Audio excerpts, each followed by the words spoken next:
Сәлеметсіздер ме, менің YouTube көрермендерім. Қазір жеке расклад ашайын деп отырмын.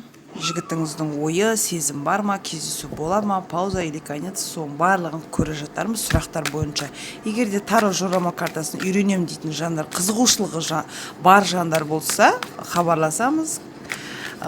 Курсты Telegram арқылы ала аласыздар. Және де кез келген сұрақтарыңызға да жауап ала аласыздар. Қазір көрейік, жігіттің ойын көрейік. Жігіттің сізге деген ойы қандай? Разрушение болып тұр. Так, картамызды былай қояйық. Сіздерге көрінсін. Бұл жерде разрушение карта түсіп тұр. Яғни ара қатынас бұзылған деген сөз. Брендовый киінген әйел адамды көріп тұрмыз.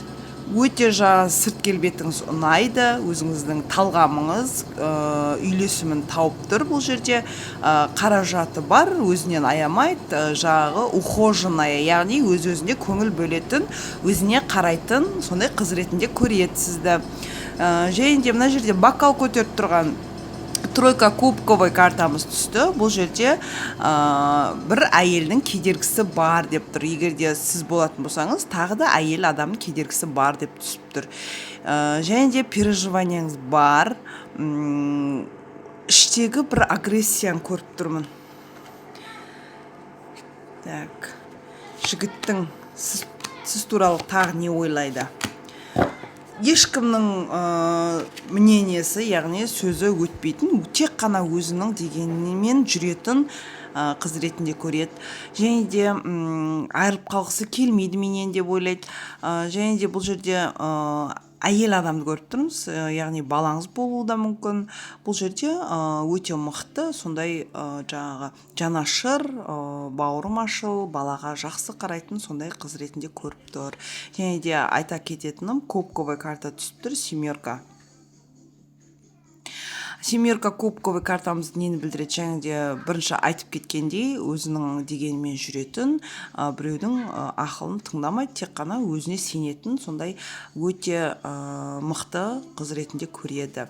Және де екі ойлы, мен туралы екі ойлы деп ойлайды. Көреміз қазір, не үшін екі ойлы болып ойланып тұрғаныңыз, қалай ойлы елестетеді.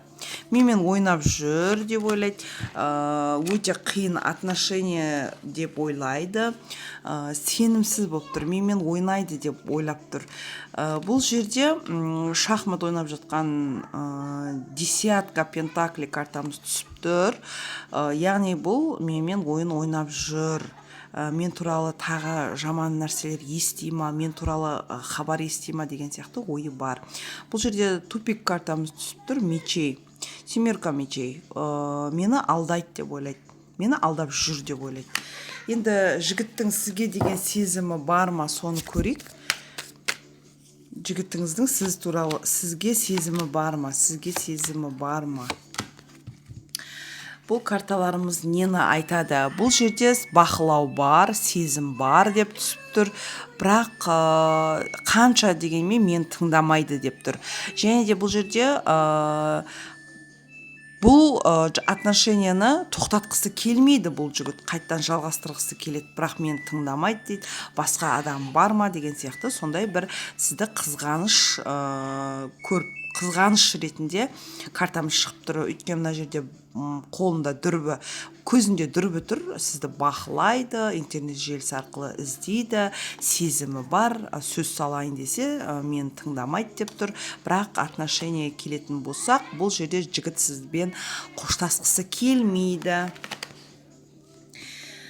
Кездесу болады ма? Негізі жігіттің былай қарасақ, әлі де көңілі бар. Кездесу болады ма? Кездесу болады ма? Жігіттіңізбен кездесу болады ма? Міне ашық картамыз түсіп тұр, анық қарап тұрсаңыздар, бұл жерде кездесу картасы түсіп тұр. Және де сізге қарай бару, және де бір ашық кездесу емес, бұл жерде бір жасырын кездесу, яғни біреу біліп қоймасын деген сияқты, сондай аяғын аңдап басу дейді. Және де бұл жерде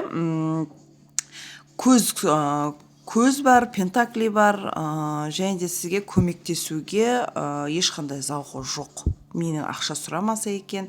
Тек жаңағы жігіттің ойы кездесу, бір өзінің жастық басылмаған бір болады ғой, бір жастық әлі де басылмаған жігіт болады ғой, сол сияқты кездесуді қалайды. Бірақ өзінен ештеңе жаңағы қаражат жұмсамайды сізге қарап. Ары қарай көрейік, кездесу болады, жігіттің сезімі бар, бірақ кішкене жұмоттау десем болады, ақшасын қимай тұр. Сіздің көңіліңіз толмайды бұл жігітке, өйткені бұл жерде кездесуге деген бір құштарлығыңыз бар болса да, іште бір көмексіз, бір болады ғой, жүрекке қаяу түсетіндей карта түсіп тұр, бездействие, яғни четверка мечей картасы түсіп тұр, жүрегіңіз жаралы болып тұр. Қасықтап жинаған абыройыңыздан айырылғыңыз келмейді, өйткені бұл жабық отношение десем болады, ешкімге жария салмайтын. Ақ пен қара карта түсіп тұр, бұл жігіт туралы сіз жақсы жағында, жаман жағында ойлайсыз. Бірақ бұл жігіттен басқа сізде жаңа таныстық, жаңа махаббат күтілуде. Алдағы таңда сізде қандай өзгерістер болады, сол жайында да көріп кетейік. Жол түсіп тұр, және де жұмыс картасы түсіп тұр. Өйткені сізде қаражат мәселесі жағынан кішкене қарыздарыңыз бар деп тұр. Жұмыс жасау керек дейді, қарыздан құтылу керек, және де жол түсіп тұр. Осымен расклад аяқталды. Егер де жеке аштырам десеңіздер, WhatsApp-қа жазамыз. WhatsApp номерімді осы видеоның астына жазып қалдыратын боламын. Тыңдағандарыңызға көп-көп рахмет. Сау болыңыздар.